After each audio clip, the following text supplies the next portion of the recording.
In the Heart of the Word, Reflections by Father Joseph Mary, SCTJM, on the daily readings from the Holy Mass. Monday of the 13th week of Ordinary Time, Feast of St. Thomas the Apostle. God bless you, dear family. Today in the Heart of the Word, we celebrate the feast day of St. Thomas the Apostle. Thomas, called Didymus, one of the 12, was not with the other apostles when Jesus came. Thomas said to them, "Unless I see the mark of the nails in his hands and put my finger in his side, I will not believe." Now, a week later, the disciples of Jesus were again inside, and Thomas was with them. Jesus came, although the doors were locked, and stood among them and said, "Peace be with you." Looking at Thomas, he said, "Put your finger here and see my hands, and bring your hand and put it into my side, and do not be unbelieving, but believe." Thomas cried out, "My Lord and my God." And then Jesus said to him, "Have you come to believe because you've seen me? Blessed are those who have not seen and have believed." Amen.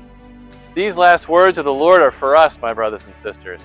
Maybe at times we have doubted like Thomas, but we also believe, even though we haven't seen. In fact, the gospel for today is the same gospel as Divine Mercy Sunday. What did Thomas see?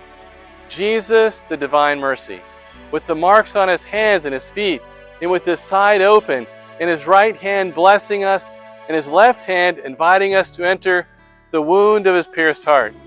We are all poor sinners. We are all in need of the compassion and grace of the Lord.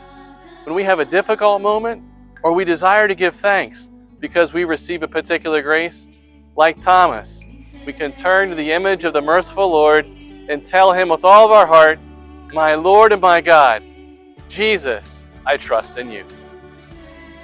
Let us listen to these words of Mother Adela. Jesus said to St. Faustina, the apostle of mercy in our time, "My daughter, write that the greater the misery of a soul, the greater its right to my mercy. I want to save them all. On the cross, the fountain of my mercy was opened wide by the lance for all souls.